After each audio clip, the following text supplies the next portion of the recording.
কি করতাম, আমরা কলেজে পা দিতাম, যে ওখানে 2 বছরে একটা পরীক্ষা হতো, তারপরে 1 বছর, মানে 2+1 প্যাটার্ন। তারপর সেটা কিছুদিন চলার পর চেঞ্জ হয়ে 1+1+1 প্যাটার্নে হলো।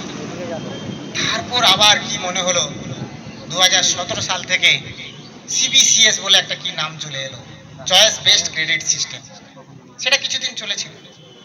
ঠিক গত বছর থেকে, অর্থাৎ 2023-24 সাল থেকে আমাদের বর্ধমান ইউনিভার্সিটি তথা সারা পশ্চিমবাংলা জুড়ে একটা নতুন এডুকেশন পলিসিকে আমরা গ্রহণ করলাম। সেটা হচ্ছে ন্যাশনাল এডুকেশন পলিসির আন্ডারে যে কোর্সটা নাম হয়েছে, তার নাম খুব অদ্ভুত নাম, CCFUP. CCFUP, curriculum and credit framework for undergraduate program. কি কঠিন নাম, আমারও মনে রাখতে কষ্ট হয়। সিসিএফইউপি মানে এখন যারা ক্লাস 12 পাস করে গেছে, তারা যখন কলেজে গিয়ে পড়বে, যে তোমরা তো কলেজে উঠলে, তোমরা কি পড়াশোনা করবে বলো তো, তোমাদের পড়াশোনার সিস্টেমটা কি, কত বছরের পরীক্ষা দেবে, কত বছর সার্টিফিকেট পাবে, বা কি কি সিস্টেম আছে, কি সিস্টেমে পড়াশোনা করছো।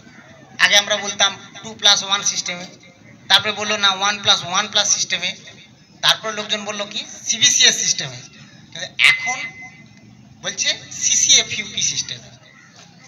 মাথায় থাকবে না মনে হচ্ছে, হয়তো তোমরা বাড়ি গেলে ওই টার্মটা ভুলে যাবে। CCFUP, curriculum and credit framework for undergraduate program, এটার পুরো নাম। এটা কি আছে, খায় না মাকে।